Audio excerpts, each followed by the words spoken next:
Well, thank you very much. It's a beautiful Sunday in Scotland, and we thought we could cut things short and certainly travel distance, right, by having our meeting here. So we discussed options, and it's an honor to have the President of the European Union with us. Ursula's been really done a terrific job for them, not for us, but she's done a great job for them. And she's highly respected by us also. And we look forward to talking to see if we can do something. We've had a very good relationship over the years, but it's been a very one-sided transaction, very unfair to the United States. And I think both sides want to see a bit fairness, but it's been a very, very one-sided deal, and it shouldn't be. And so we're here with her very brilliant staff, and hopefully we'll resolve a few issues. But it's a great honor. You know, we just built this ballroom, and we're building a great ballroom at the White House. The White House has wanted a ballroom for 150 years, but they never had a real estate person. You know, no president knew how to build a ballroom. But this just opened, you know, a relatively short time ago, and it's been quite the success. And I think, I was just saying I could take this one, drop it right down there, and it would be beautiful. This is exactly what they've wanted. But it's an honor to have you at the new ballroom at Turnberry. And thank you very much. Thank you. Thank you very much, Mr. President. Thank you very much for inviting me here. Indeed, it is today about trade between the European Union and the United States. We're together the two largest economies worldwide. Right. If you look at the trade volume, it's the biggest trade volume globally, with $1.7 trillion among us. And if you look at our markets, it's a huge market, 800 million people if you take the United States and the European Union. So I'm very much looking forward to the discussions we will have now. Our staff have done some of the heavy lifting, but now it's on us. Yeah. And you're known as a tough negotiator and deal maker. But what is in front? And fair. And what is in front of us? That's less important. If we are successful, I think it would be the biggest deal each of us has ever struck. So I'm very much looking forward. Ever struck by anybody? That's true. Yeah. That's true. Right now we have that honor goes to Japan. We just struck a deal with Japan, as you know. And we're very close to a deal with China. We really sort of made a deal with China, but we'll see how that goes. And we have numerous other deals. And mostly I'm just going to charge tariffs. And, you know, there's not a deal per se, but people are going to pay tariffs. And we're doing them at the low end, not the high end, because we don't want to hurt anybody. And pretty well, but you and I both figured this is really the biggest trading partnership in the world, so we should give it a shot, right? Yeah. Very much looking forward to that. Oh, thank you very much. I do too. Any questions, please? On Friday, you put the chances of a deal at 50%, maybe less. It seems like you're in quite a good mood. How would you rate those chances now? I'm actually not in a good mood, but I will tell you, I think the chances are, I think Ursula would say, probably 50-50 of making a deal. I hope, you know, I'd like to make a deal. I think it's good for both, but yeah, I'd say 50-50. And what would you say the main sticking points are at this moment? We have 3 or 4 sticking points. I'd rather not get in. We'll be discussing them, but I think the main sticking point is fairness. Okay. Please. Why you're in a bad mood? Was it a bad morning of golf, or why you're not in a good mood? No, the golf was beautiful. It's golf can never be bad, even if you play badly. It's still good. If you had a bad day on the golf course, it's okay. It's better than other days. But no, I think I look forward to this meeting. You know, we've had a hard time with trade with Europe, very hard time, and I'd like to see it resolved. But if it isn't, we'll, you know, have tariffs, and they'll do what they have to do. But we have a good chance of getting it resolved. We'll probably know in about an hour. Shouldn't take that long. It's, you know, it's complicated, but not really complicated when you get right down to it, right? Well, pharmaceuticals. August 1st deadline? Is there any chance that that gets? No. The August 1st is there for everyone. The deals all start on August 1st. Most of the deals, other than steel and aluminum, which we've been getting 50% tariffs from I guess just about everybody, and those have come in, and we've taken in, hundreds of billions of dollars just on steel and aluminum. You've seen the numbers. We had a tremendous amount of money come in over the last month, and it's coming in, very rapidly, which is fair. We have a lot of steel mills and plants, aluminum mills and plants being built. We have a lot of AI being built, and we have a lot of auto plants being built or going to be built because they don't want to pay tariffs. So, if they don't want to pay tariffs, the best way to do it is just build your plant in the United States. Yes, please. Sir, what do you expect from the Europeans in terms of opening their markets to American products? Well, they have to open up to American products. We're open to European products, and we have been for forever. I don't think we have, we just about don't have any, I don't think we have any product that we say you can't sell. I guess you could get a little bit cute with chips, but that's, a little bit different category too. No, Europe is very closed. We don't sell cars into Europe. We don't sell essentially agriculture of any great degree. They want to have their farmers do it, and they want to have their car companies do it. I'm not saying anything that nobody knows. We have a rough situation. If we want to sell cars in Europe, we're not allowed to. And as you know, they sell millions and millions of cars, Mercedes, BMW, so many different, Volkswagen, so many different cars, and so many millions of cars. I would imagine number one, I didn't look at that, but I would imagine number one by far, more so than even Japan. Japan sells a lot of cars too. But the Japan deal worked out very favorable, very good. I hope for them too. And that's what we want to do, make everybody happy. Yes, please. Mr. President, should Israel be doing more to allow food into Gaza? Say it. Should Israel be doing more to allow food into Gaza? What did you say? Should Israel be doing more to allow food into Gaza? Well, we gave $60 million 2 weeks ago, and nobody even acknowledged it for food. And it's terrible. You really at least want to have somebody say thank you. No other country gave anything. We gave $60 million 2 weeks ago for food for Gaza. And nobody acknowledged it. Nobody talks about it. And it makes you feel a little bad when you do that and, you have other countries not giving anything. None of the European countries, by the way, gave. Nobody gave but us. And nobody said, gee, thank you very much. And it would be nice to have at least a thank you. And I took a lot of heat. When I do that, a lot of people aren't happy about that because they say, well, why are we doing it and nobody else? But I think we had a humanitarian reason for doing it. What's going to happen? I don't know. I can tell you that Hamas, as I said would happen, at the end, we've gotten back a lot of hostages, a tremendous number of hostages, most of them. Now we have dead hostages, and the mothers want them back, and we have 20 people approximately, but that are living. But we have a lot of bodies, and the parents want those bodies as much as they would want their child if that child were alive. I met with parents it was so sad. Sir, please get my son back. How is your son doing? Well, he's dead, but they have his body, and it's so important. It's more important. It's almost like more, but it's as important as if the child were living. These people were, they're devastated. And I said, when you get it down to a certain number, you're not going to be able to make a deal with Hamas. Because once they give them up, then they feel that that's going to be the end of them. And what I said is exactly true. They had a routine discussion the other day, and all of a sudden they hardened up. They don't want to give them back. And so Israel's going to have to make a decision. I know what I do, but I don't think it's appropriate that I say, but Israel's going to have to make a decision. Mr. President, when you were in the Middle East, you talked about the images coming out of Gaza and the starving kids. Those images are still going. Many of them are much worse. Thinner children, starving. What do you see or feel when you look at those images today? Well, it's terrible.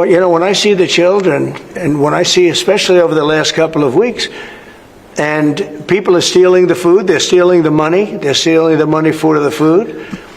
They're stealing weapons. They're stealing everything. It's a mess. That whole place is a mess. The Gaza Strip, was given many years ago so that they could have peace. That didn't work out too well. When Israel gave that up, whoever was the prime minister at the time, who I know who it was, but it was not exactly a very clever thing to do, because that was given so that they finally have peace, and it's actually made the situation worse. But we'll see what happens. I think Iran is acting up. I think that we have a lot of people we have Venezuela acting up in a different way. They continue to send people that we rebuff to our border. They continue to send drugs into our country. Venezuela, they've been very nasty, and we can't let that happen. But we have other countries too. We do have, and this is just getting a little off subject, but we have now the safest border we've ever had. And I think in many respects we probably have the most successful, and I say it all the time, every leader, when I went to NATO the other day, every leader said, you have the hottest country in the world. We have the hottest country in the world now. We're taking in hundreds of billions of dollars. We have the highest stock market we've ever had. We have the best numbers we've ever had. But we have hundreds of billions of dollars pouring into our country. And I think it's the hottest. And by the way, 1 year ago, our country was dead. We had a dead country because of an incompetent president and incompetent Democrats. All they know how to do is talk and think about conspiracy theories and nonsense. If they'd waste their time talking about America being great again, it would be so much nicer, so much easier, be very successful. But we were a dead country, and now we have the hottest country anywhere in the world. Yeah, any other questions? President Trump, on this particular deal, if you manage to do a deal today, will that be the end of the matter, or could there be more tariffs coming, particularly on pharmaceuticals? No, if we do a deal today with the European Union, that will be the end of it. Yeah, we'll go, I guess, a number of years at least before we have to even discuss it again. No, that would be the end of it. And this is the biggest deal. People don't realize this is bigger than any other deal. We have great countries. I'm familiar with many of them. So are you. And this is really the biggest deal. I guess we're the biggest out there, and they're the second. And when we come together, this will be the biggest deal. If that happens, and it could happen, should happen.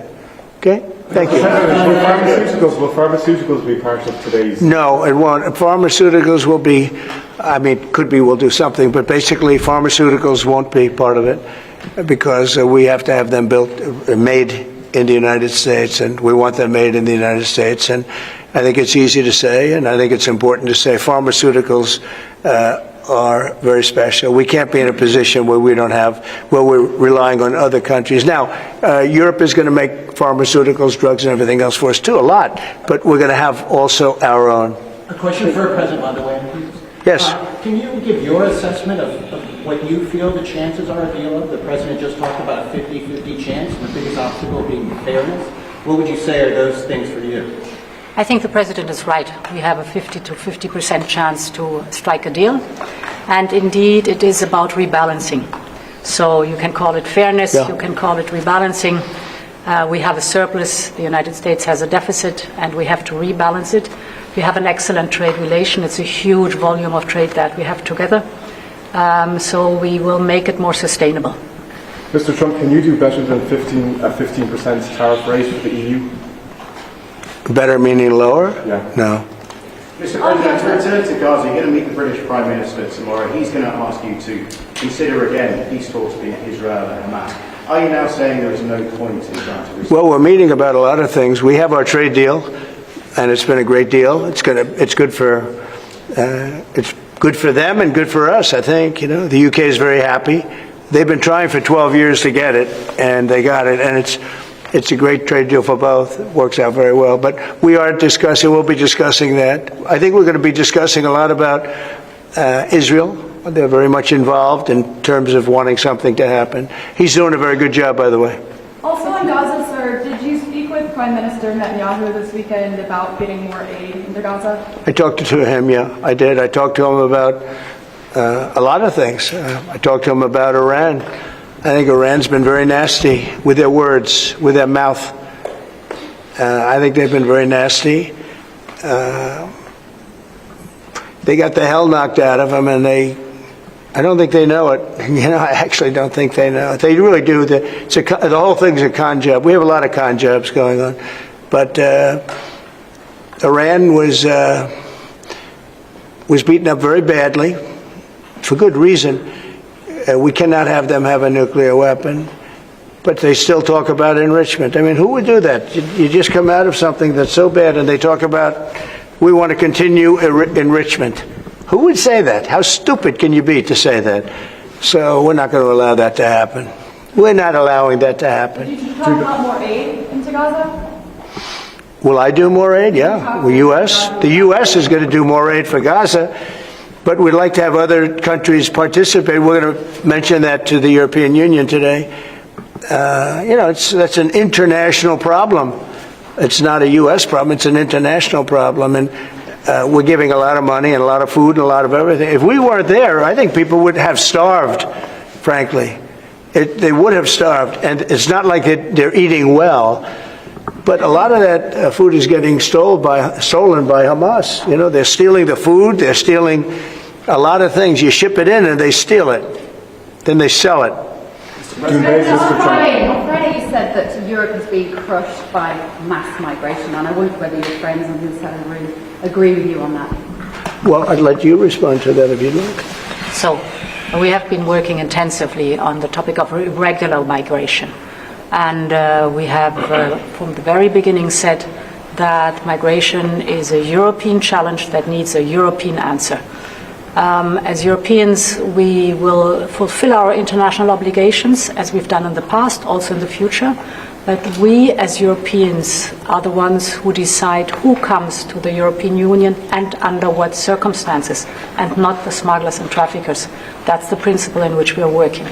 Gene Big. I will say this, they did ask me when I got off the plane, immigration, Europe has a tremendous problem, and we do too, but we've sealed our borders. We have nobody coming in, and we have hundreds of thousands of people being taken out, and the bad ones first, and I think we're doing a very good job of that. But it literally registered 0 people last month. You probably saw that, nobody.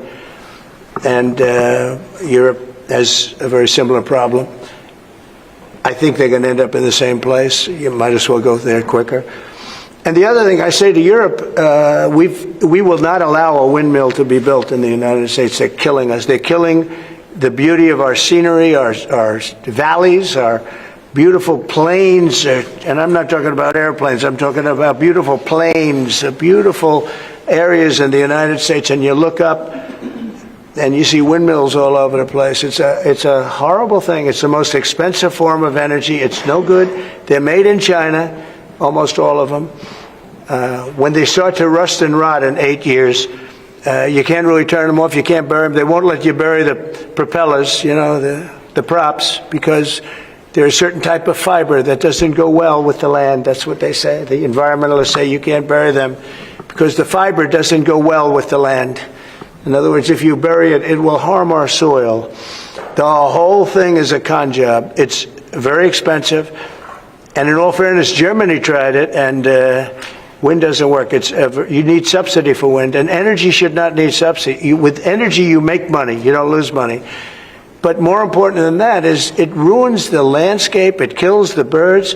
They're noisy. You have a certain place in the Massachusetts area that over the last 20 years had 1 or 2 whales wash ashore, and over the last short period of time, they had 18, okay? Because it's driving them loco. It's driving them crazy. Now, windmills will not come. It's not going to happen in the United States, and it's very expensive, and I would love to see. Today I'm playing the best course, I think, in the world, Turnberry. Even though I own it, it's probably the best course in the world, right? And I look over the horizon and I see 9 windmills. It's like right at the end of the 18th. I said, isn't that a shame? What a shame. You have the same thing all over Europe in particular. You have windmills all over the place. Some of the countries prohibit it, but people ought to know that these windmills are very destructive. They're environmentally unsound, just the exact opposite. Because the environmentalists, they're not really environmentalists. They're political hacks. These are people that they almost want to harm the country. But you look at these beautiful landscapes all over the world. Many countries have gotten smart. They will not allow it. They will not. It's the worst form of energy, the most expensive form of energy. But windmills should not be allowed. Okay. On Cambodia and Thailand, you spoke to leaders of both countries. I did. Are they doing enough to stop the fight? I hope so. You're talking about Cambodia and Thailand? So I had an interesting time. We're dealing with Thailand, and we do a lot of trade with Thailand and with Cambodia.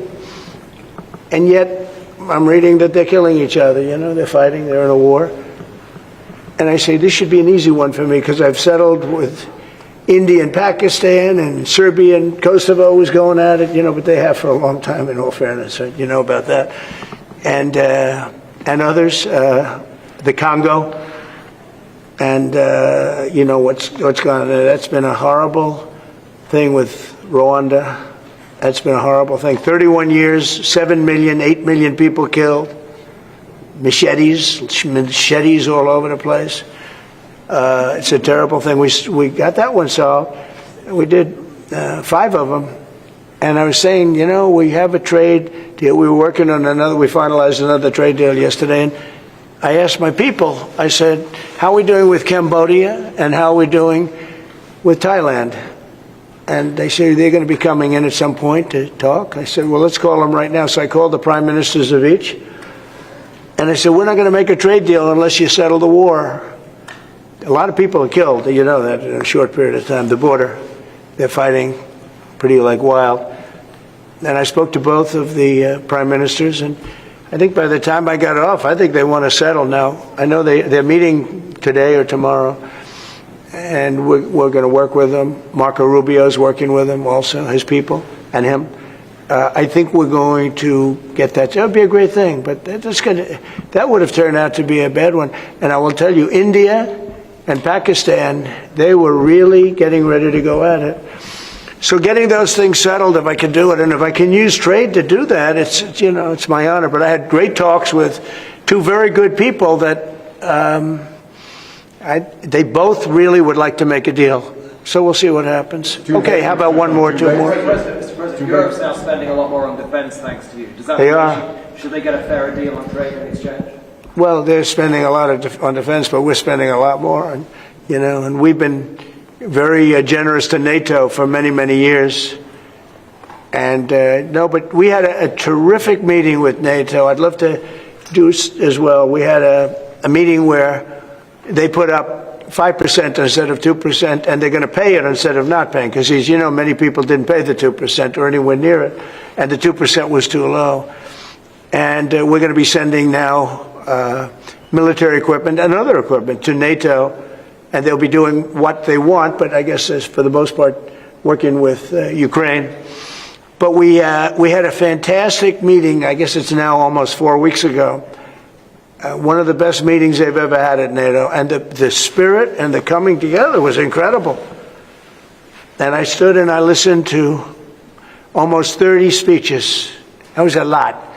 And I was really late, and I had to leave, but I didn't want to leave before those last 10 spoke, because they'd go home and they'd tell their wife, Trump left.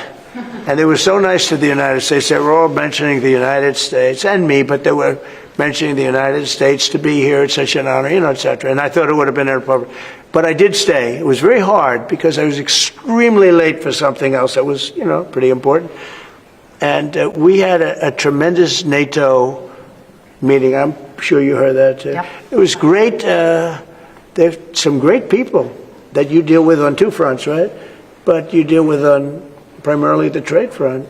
But I will tell you, they came together, and the relationship is really good. That was it's an interesting question, because you probably have reported it that way. It really, we came together, and they went from 2% to 5%, which nobody would have thought that was even. Who would even think that? Because they didn't want to be at 2%. All of a sudden, they're 5%. And that's the right number.